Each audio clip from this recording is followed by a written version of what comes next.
वंदे मातरम। बहुत स्वागत है आप सभी का नेटवर्क 10 पर और आपके साथ मैं हूं मनीषा शर्मा। पश्चिमांचल लाइव की शुरुआत करेंगे बड़ी खबर के साथ। मथुरा से बड़ी खबर आपको दें, ट्रेन में बम की सूचना पर हड़कंप मचा है और स्टेशन पर ट्रेन को रुकवाकर चेकिंग भी की गई, जांच पड़ताल की गई। अफवाह निकली ट्रेन में बम की जानकारी। छिंदवाड़ा जा रही ट्रेन में ये जानकारी प्राप्त हुई थी, जिसके बाद इलाके में हड़कंप मच गया। छिंदवाड़ा जा रही ट्रेन में ये बम होने की जो जानकारी थी वो मिली थी। S5 कोच में बम की खबर से हड़कंप मचा रहा और BDS और डॉग स्क्वाड की टीम ने जांच की। अफवाह से 1 घंटे तक पातालकोट एक्सप्रेस रुकी रही। तो ट्रेन में बम की सूचना से हड़कंप मचा। स्टेशन पर ट्रेन को रुकवाकर चेकिंग भी की गई, जांच भी की गई, लेकिन जांच के बाद पता चला कि जो बम की जानकारी थी वो महज एक अफवाह थी। आपको बताएं कि जो ट्रेन थी वो छिंदवाड़ा की तरफ जा रही थी, लेकिन रास्ते में ही जानकारी मिलने के बाद उसे रुकवा दिया गया। तो मथुरा में ट्रेन में बम की जानकारी से हड़कंप मचा रहा। मौके पर BDS और डॉग स्क्वाड की टीम भी पहुंची। देखिए ये मथुरा जंक्शन पे फिरोजपुर छिंदवाड़ा एक्सप्रेस को चेक करने का मैसेज आया था हमारे पास, कुछ स्पेसिफिक कंपार्टमेंट्स को। तो ट्रेन यहाँ रुकी, उसको चेक किया गया है। ऑल क्लियर सर्टिफिकेट उन कंपार्टमेंट्स का दिया जा रहा है। कोई ऐसी समस्या की बात नहीं है। और एटा में जिला प्रशासन की बड़ी कार्रवाई देखी गई, जहां पर अवैध अतिक्रमण के खिलाफ अभियान चलाया। नगर पालिका की टीम भी कार्रवाई में शामिल रही। कार्रवाई से अतिक्रमणकारियों में हड़कंप मचा। रेहड़ी पटरी और ठेला वालों को चेतावनी भी दी गई है। EO नगर पालिका ने अतिक्रमण न करने की चेतावनी भी दी है। कचहरी मोड़ से बस स्टैंड तक अतिक्रमण हटाओ अभियान चलाया गया। आपको ये भी बताएं कि इस दौरान SDM, EO, JE समेत तमाम जो अधिकारी थे वो भी मौके पर मौजूद रहे। तो कचहरी मोड़ से बस स्टैंड तक अतिक्रमण हटाओ अभियान चलाया गया, जहां पर अवैध तरीके से जो अतिक्रमण था वो किया हुआ था उसको हटाया गया है। और अब तस्वीरें भी आपको दिखा रहे हैं। मौके पर पुलिस फोर्स भी पहुंची हुई है। तमाम वो कार्रवाई की जा रही है। अवैध अतिक्रमण को हटाया जा रहा है और अतिक्रमणकारियों को आगे अतिक्रमण न करने की चेतावनी भी दी गई है। रोड पर साइड पटरी से बाहर निकाल के सामान रख रखा है, उन लोगों को आज चिन्हित करके अतिक्रमण चलाया जा रहा है। इसमें आज चालानी कार्रवाई की जा रही है। उत्तर प्रदेश में तेजी के साथ सड़क हादसे बढ़ रहे हैं, जिनको रोकने के लिए मुख्यमंत्री योगी आदित्यनाथ की तरफ से सड़क सुरक्षा अभियान चलाए जाने के निर्देश दिए गए हैं। आपको ये भी बताते चले कि मैनपुरी के परिवहन विभाग ने सड़क सुरक्षा अभियान के तहत 13 दिवसीय कार्यक्रम तैयार किया है और इस कार्यक्रम में जनपद के तमाम अन्य विभागों के साथ मिलकर कुछ लोगों को सड़क सुरक्षा के तहत जागरूक करने का काम भी किया जाएगा। लोगों को सड़क दुर्घटनाओं से बचाने के उपाय भी बताए जाएंगे। और मैनपुरी परिवहन विभाग के संभागीय निरीक्षक नरेश चौधरी ने जानकारी देते हुए बताया कि मोटरसाइकिल और स्कूटर चलाने से पहले हेलमेट का प्रयोग जरूर करें। कार चालक को सीट बेल्ट लगाना जरूरी है। उन्होंने जनपद के लोगों से अपील करते हुए कहा कि नशे और नींद की स्थिति में वाहन ना चलाएं। जेब्रा क्रॉसिंग से ही सड़क पार करें। वाहन चलाते वक्त मोबाइल फोन का इस्तेमाल बिल्कुल ना करें और सभी लोग सड़क सुरक्षा के नियमों का पालन करें। माननीय मुख्यमंत्री जी योगी आदित्यनाथ जी के निर्देश के अनुपालन में प्रदेश में होने वाली सड़क दुर्घटनाओं में मृतकों की संख्या में कमी लाने के लिए सभी विभागों के संयुक्त प्रयास से 11 दिवसीय सड़क सुरक्षा प्रोग्राम का आयोजन किया जा रहा है। और आज सड़क सुरक्षा जागरूकता अभियान का आज द्वितीय दिवस है। आज का हमारा जो प्रोग्राम है, जितने भी विभाग हैं और परिवहन कार्यालय पर जो LED के माध्यम से सड़क सुरक्षा के माध्यम से यातायात के नियमों को जागरूक कर लोगों को होने वाली दुर्घटनाओं से बचाव के उपायों के बारे में जानकारी देना है।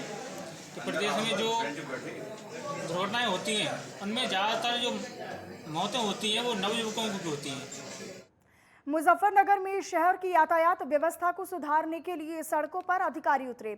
आपको बताते चले कि जिले में लगातार नो पार्किंग और अतिक्रमण को लेकर कार्रवाई जारी है और इसी क्रम में नो पार्किंग में खड़े कई वाहनों को सीज भी किया गया। इस मौके पर शहर कोतवाली आनंद देव मिश्र ने लाउडस्पीकर के माध्यम से दुकानदारों को अतिक्रमण न करने की चेतावनी भी दी। आपको ये भी बताएं कि एसएसपी अभिषेक यादव के निर्देशन में अतिक्रमण और जाम मुक्त शहर बनाने को लेकर अभियान चलाया जा रहा है और इसी दौरान सिटी मजिस्ट्रेट अनूप सिंह और सीओ सिटी कुलदीप सिंह के नेतृत्व में कार्रवाई की गई। ये लगातार एसएसपी सर के निर्देशन में ये ट्रैफिक को लेके लगातार अभियान चल रहा है, जो कि शासन की मंशा है, उसी के अनुरूप हम लोग काम कर रहे हैं। और इसमें जो मुख्य मुख्य चौराहे हैं उनको अतिक्रमण हटाने का काम, रॉन्ग पार्किंग उसको भी वहाँ से हटवाने का काम, जहाँ भी जैसे आपने देखा है यहाँ से रॉन्ग पार्किंग में जो स्कूटी थी उसको भी उठाया गया टो करके। तो जो भी गाड़ियाँ इस तरह की हैं जो रॉन्ग पार्किंग में हैं या गलत तरीके से पार्क कर रखी हैं, चौराहे पे गलत तरीके से सामान रख रखा है, उन सभी पे निरंतर इसमें कार्रवाई होगी और निसंकोच प्रतिदिन इसमें कार्रवाई की जाएगी जब तक कि शहर की ट्रैफिक व्यवस्था सुदृढ़ ना हो जाए। बुलंदशहर से अगली खबर आपको बताएं, जहां पर पुलिस ने एक हथियार के सौदागर को गिरफ्तार किया है, जिसके बाद पुलिस ने अवैध असलाह फैक्ट्री भी पकड़ी, जहां से 5 तमंचे और 10 अधबने तमंचे के साथ तमंचा बनाने के सहायक उपकरण भी बरामद किए गए। वहीं जानकारी के मुताबिक देहात क्षेत्र के गंग नहर के पास ये अवैध फैक्ट्री संचालित की जा रही थी।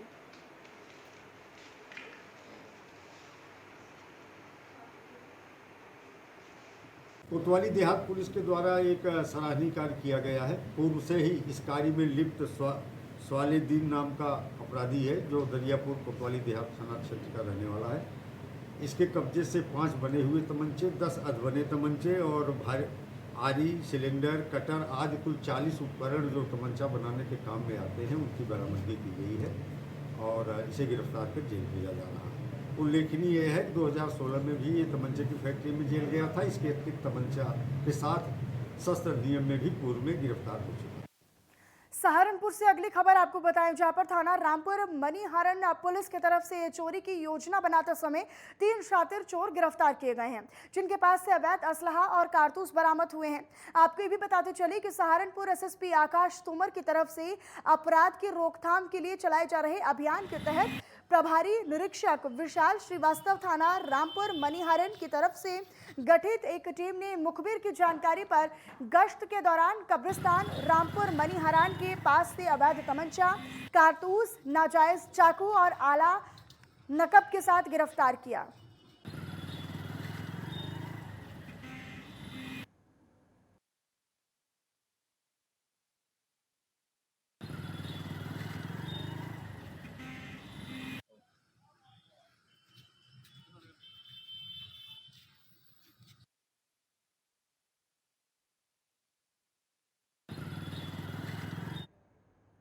बड़ी खबर आपको बताएं, इसी बीच मेरठ में कानून के छात्र की हत्या की गई है और छात्र के घर में घुसकर उसे गोली मारी गई। 1 लाख के इनामी ने वारदात को अंजाम दिया है। परिजनों के सामने मौत के घाट उतारा गया। जमीनी विवाद में छात्र की हत्या की गई थी। मेरठ के कंकरखेड़ा के पावली खुर्द की पूरी घटना है। तो जमीनी विवाद में छात्र की हत्या की वारदात को अंजाम दिया गया। आपको बताएं कि 1 लाख के इनामी बदमाश ने वारदात को अंजाम दिया। परिजनों के सामने ही छात्र को मौत के घाट उतार दिया। जमीनी विवाद में छात्र की हत्या की गई है। तो मेरठ का ये पूरा मामला है। मेरठ में दरअसल कानून के छात्र की हत्या की वारदात को अंजाम दिया गया। उसी के घर वालों के सामने, परिजनों के सामने ही उसे मौत के घाट उतार दिया गया। जमीनी विवाद में छात्र की हत्या की गई। भाई जो है फ्रेश होकर अपने रूम में जा रहा था और पापा तभी गेट खोल के बाहर मंदिर में गए और उन्होंने भाई को दिखाया कैसे वो डायरेक्ट आए और भाई के रूम में आगे घुस गए। उन्होंने भाई पे जो है फायर स्टार्ट कर दी। कितने लोग थे? 3 लोग थे। कौन कौन थे, पहचानते हो? नहीं, मैंने किसी को नहीं देखा। क्या आपसे पहले भी कोई घटना ऐसी हो चुकी है उनके ऊपर? हाँ, एक सनी काकरान है हमारे गांव का। ज़मीनी विवाद में हमारी बुआ ने ज़मीन ली थी उससे और उसने एक बार हमारे घर पर गोली चलाई थी, ऐसे ही बाहर से ही गेट में गोली लगी थी हमारे। तो इस सनी काकरान के पिता से भी कोई ज़मीन वगैरह खरीदी है? सनी काकरान के पिताजी से ज़मीन खरीदी थी। उसकी माँ ने बाद में विवाद करा के जब वो मर गया तो दाखिल खारिज तो हुआ नहीं था, बैनामा हो गया था। वो बाद में बोलने लगी कि हम ज़मीन नहीं बेच रहे अपनी। तो मगर ठीक है, भी पैसे दे दो। तो बोलने लगी कि हम बैनामे के पैसे देने के नहीं, बाकी पैसे दे देंगे। तो बुआ जी ने मना कर दी कि भाई बैनामे के पैसे तो मैं लूँगी, जब बैनामे में पैसे लगे हैं, मेरे स्टाम्प लगे हैं। तो उसके बाद में वो फिर विवाद बढ़ता चला गया। सुबह सूचना मिली थी एक व्यक्ति को गोली मारे जाने की, और इसमें जो अभी तक प्रकाश में आ रहा है, जो जिसने गोली मारी है उसके फादर ने बहुत सस्ते में ज़मीन किसी को बेच दी थी, और उसका शायद जो वैल्यू थी उससे बहुत कम पैसे में बिकी थी। इससे वो क्षुब्ध था और उसने ये चीज़ किया है। प्रकाश में नाम भी उसका आया, शनि काकरान है, जो एक क्रिमिनल भी है, उसके ढेर सारे मुकदमे भी हैं, इनामी अपराधी भी है। उसकी गिरफ्तारी के प्रयास किए जा रहे हैं, मुकदमा दर्ज किया जा रहा है और हम लोग कोशिश करेंगे कि जल्दी गिरफ्तारी कर ली।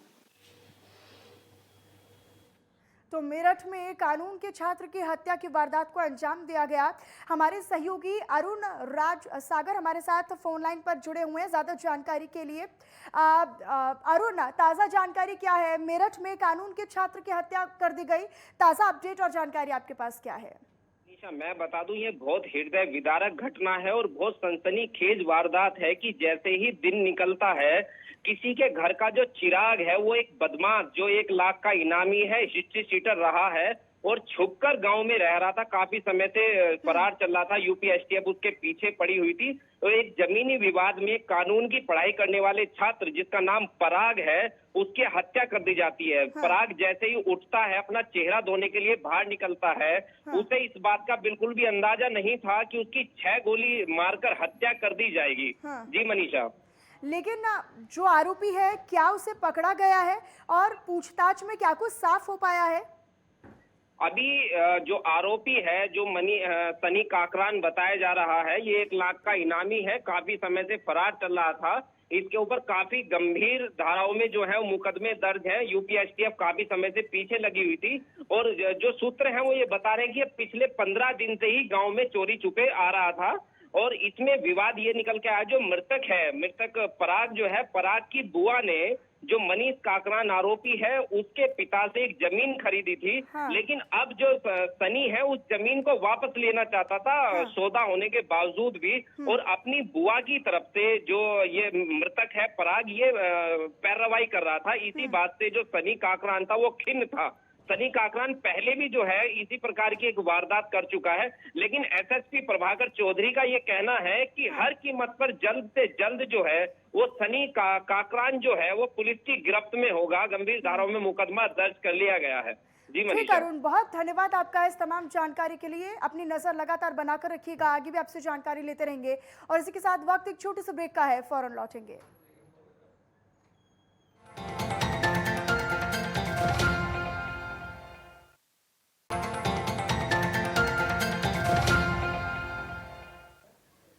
और चलिए ब्रेक के बाद एक बार फिर से आप सभी का स्वागत है। रुक करते हैं बुलेटिन में कुछ और खबरों की तरफ। बदायूं से अगली खबर आपको बताएं, जहां पर गैंगस्टर के खिलाफ प्रशासन की बड़ी कार्रवाई देखने को मिली।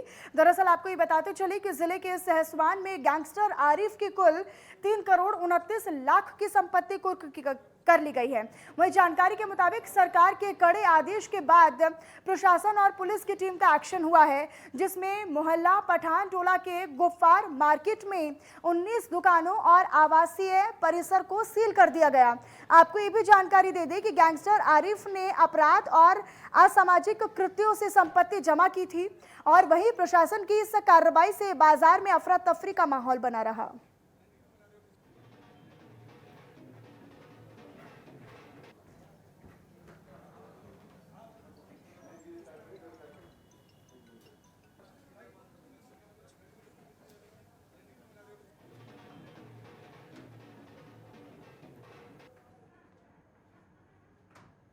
हापुड़ से अगली खबर आपको बताएं, जहां पर पुलिस का बदमाशों के खिलाफ एक्शन लगातार जारी है। और आपको ये भी बताएं कि पिलखुआ कोतवाली पुलिस ने 25,000 के इनामी बदमाश को मुठभेड़ के दौरान गिरफ्तार कर लिया है और इस मुठभेड़ के दौरान बदमाश गोली लगने से घायल हुआ। पुलिस के मुताबिक बदमाश किराना व्यापारी की हत्या के मामले में फरार चल रहा था, जिसके पास से बाइक, तमंचा और कारतूस पुलिस के द्वारा बरामद किए गए हैं। देर शाम थाना पिलखवा पुलिस टीम के द्वारा चेकिंग के दौरान पुलिस मुठभेड़ में एक अभियुक्त को घायल अवस्था में गिरफ्तार किया गया है। इसके कब्जे से एक अवैध तमंचा, कारतूस व एक FZ बाइक बरामद हुई है। इसे घायल अवस्था में गिरफ्तार कर तत्काल CHC पिलखवा भेजा गया है। अब तक की पूछताछ में इसने अपना नाम आनंद उर्फ नंदू बताया है। यह थाना पिलखवा के 1 अप्रैल को किराना व्यापारी के साथ हुई लूट के प्रयास में हत्या के अभियोग में वांछित चल रहा था, जिसके ऊपर 25,000 रुपये का पुरस्कार भी घोषित था। इसके विरुद्ध थाना पिलखवा पर अग्रिम वैधानिक कार्रवाई की जा रही है। और वहीं दूसरी ओर ग्रेटर नोएडा में यूपी के औद्योगिक विकास मंत्री नंद गोपाल गुप्ता नंदी का यमुना प्राधिकरण का दौरा किया, जहां इसी दौरान उन्होंने यमुना विकास प्राधिकरण में अफसरों के साथ बैठक भी की। वहीं इस बैठक के दौरान शहर में बढ़ रहे अवैध कॉलोनाइजेशन का मुद्दा उठा, जबकि यमुना प्राधिकरण के मुख्य कार्यपालक अधिकारी अरुणवीर सिंह ने मंत्री के सामने जेवर इंटरनेशनल एयरपोर्ट को लेकर प्रस्ताव भी रखा। आपको ये भी जानकारी दें कि CO अरुणवीर सिंह ने ये कहा इस दौरान कि अवैध रूप से बन चुकी कॉलोनियों को नियमित करने के लिए शमन नीति बनाई जानी चाहिए और इस पर मंत्री ने विचार करने की बात भी कही। वहीं दूसरी ओर यमुना विकास प्राधिकरण का निरीक्षण करते हुए उत्तर प्रदेश के औद्योगिक विकास मंत्री नंद गोपाल गुप्ता नंदी ने प्रेस वार्ता भी की और इसी दौरान उन्होंने सरकार की सफल परियोजनाओं के बारे में भी गिनाया। नंद गोपाल गुप्ता नंदी ने इस दौरान ये भी कहा कि उत्तर प्रदेश में मुख्यमंत्री योगी आदित्यनाथ के नेतृत्व में नई ऊर्जा की तरफ प्रदेश बढ़ रहा है। माननीय मंत्री जी पहली बार यमुना प्राधिकरण में औद्योगिक विकास मंत्री के रूप में आ रहे हैं, तो प्राधिकरण की जितनी भी योजनाएं चल रही हैं, जो भविष्य की योजनाएं हैं, जो वर्तमान में चल रही योजनाएं हैं, जो प्राधिकरण का विजन है, जो प्राधिकरण का मास्टर प्लान है, जो नया मास्टर प्लान बनाया जा रहा है, जो हेरिटेज कॉरिडोर बनाया जा रहा है, नया लॉजिस्टिक पार्क बनाया जा रहा है, फिल्म सिटी बनाई जा रही है, एयरपोर्ट में जो डेवलपमेंट हो रहे हैं, तो सारी बातों से माननीय मंत्री जी के सामने रखी जाएंगी। भारत दिन प्रतिदिन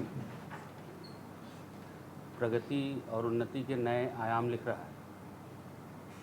2014 के बाद से जिस तरह से आदरणीय प्रधानमंत्री जी ने लगातार बिना थके बिना रुके काम किया है, पूरी दुनिया में सर्वमान्य और एक प्रतिष्ठित जनप्रिय नेता की उनकी छवि है। आज दुनिया के तमाम सामर्थ्यवान देश, तमाम दुनिया के सर्वोच्च विश्व स्तरीय जो देश का प्रतिनिधित्व करते हैं, भारत के साथ, माननीय प्रधानमंत्री जी के साथ खड़े होने पर उनको साथ लाना चाहते हैं। जब भारत हमारे साथ होगा तो हमारी तमाम समस्याओं का समाधान होगा। एक ऐसी छवि बनी है भारत की। और वहीं सहारनपुर में गंगोह कोतवाली प्रांगण में सभी धर्म गुरुओं को एक साथ लेकर SDM अजय कुमार और CO चंद्रपाल शर्मा की तरफ से शांति समिति की बैठक का आयोजन किया गया। दरअसल इस दौरान गंगोह कोतवाली प्रांगण में SDM अजय कुमार और CO चंद्रपाल शर्मा के द्वारा शांति समिति की बैठक की गई। इस बैठक में ये कहा गया है कि किसी तरह की भी कोई भी अफवाह फैलाने वाली व्यक्ति के खिलाफ कठोर कार्रवाई की जाएगी। देखिए, कल माननीय मुख्यमंत्री जी द्वारा एक बैठक की गई थी सभी अधिकारियों के साथ। उसमें कुछ निर्देश दिए गए थे कि कैसे कस्बे में जो है खुशहाली लाई जा सकती है, अतिक्रमण मुक्त किया जा सकता है, अवैध बस स्टैंड हटाने हैं, अवैध पार्किंग हटानी है और कस्बे में सौंदर्यीकरण कैसे नगर पालिका के माध्यम से हो सकती है। इन सभी मुद्दों पर तमाम निर्देश दिए गए थे। उसी क्रम में आज यहाँ पर हम लोगों ने गंगोह के अंतर्गत सामाजिक लोगों के साथ बैठ करके एक बैठक की, जिसमें उन्हें उन सारे बिंदुओं पर उनसे चर्चा की गई है और उनसे भी इस संबंध में सपोर्ट करने के लिए हम लोगों ने आग्रह किया है। अपने माननीय मुख्यमंत्री जी महोदय द्वारा कल एक वीडियो कॉन्फ्रेंसिंग की गई थी, जिसमें 734 नगर निकाय के अधिकारियों और प्रशासन के अधिकारियों ने, पुलिस के पदाधिकारियों ने उसमें प्रतिभाग किया था। उसमें जो निर्देश मिले थे, उन निर्देशों के अनुपालन में हमने अभी एक मीटिंग आयोजित करी, जिसमें अपने गंगोह थाना क्षेत्र के जितने भी धर्मगुरु हैं चाहे वो मंदिर से संबंधित हैं या मस्जिदों से संबंधित हैं, मुतवल्ली हैं या उनके इमाम साहब हैं, उनके साथ में एक मीटिंग की है कि कल हमारी एक नमाज है जो शुक्रवार की नमाज अदा हुई, उसमें सभी लोग शांति बना के रखें, क्योंकि एक इशू चल रहा है वाराणसी वाला, उसको ध्यान में रखते हुए उनके साथ में बड़ी एक सौहार्दपूर्ण एक मीटिंग हुई है। उन्होंने भी कहा है कि हम लोग प्रशासन का पूरा साथ देंगे। और वहीं यूपी में सीएम योगी आदित्यनाथ के सड़क सुरक्षा के मुद्दे पर बैठक के बाद नोएडा में पुलिस प्रशासन बेहद एक्टिव और सतर्क नजर आ रहा है। दरअसल इस कड़ी में नोएडा में CP Alok Singh full action में दिखाई दिए। आपको ये भी बताते चले कि पुलिस कमिश्नर नोएडा की सड़कों पर टीम के साथ नजर आए और इसी दौरान उन्होंने सड़कों पर सीपी ने सुरक्षा का जायजा भी लिया और करीब 5 किलोमीटर पैदल चलकर चेकिंग भी की, जायजा लिया और अवैध रूप से खड़ी गाड़ियों का चालान भी काटा। जबकि सीपी आलोक सिंह ने आमजन का हालचाल भी जाना। वहीं इसी दौरान उन्होंने संदिग्ध लोगों से पूछताछ की। आपको ये भी जानकारी दे दें कि इस दौरान पुलिस कमिश्नर के साथ एडीसीपी और एसीपी भी मौजूद थे।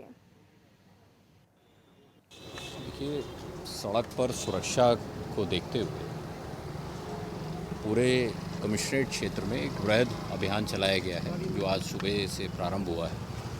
इसमें अवैध पार्किंग, अवैध स्टैंड, सड़क के प्रति किस तरह से नागरिक सुरक्षित रहें, स्कूलों में बच्चों की आज प्रभात फेरियां निकाली गई, उन बच्चों को कैसे ट्रैफिक के बारे में नियमों का कैसे पालन करें, जो हमारे भविष्य के नागरिक हैं उनको कैसे आगे के लिए तैयार करें। और इसी के क्रम में विभिन्न बाज़ारों में जहाँ पर चहल पहल रहती है, लोगों का आवागमन रहता है, वहाँ की सुरक्षा, वहाँ की पार्किंग, वहाँ का ट्रैफिक, इस सभी का आज इस पर कार्रवाई की गई। और चलिए फिलहाल उन्हीं खबरों के साथ पश्चिमांचल लाइव में बस इतना ही। आप बने रहिएगा नेटवर्क 10 के साथ। जय हिंद।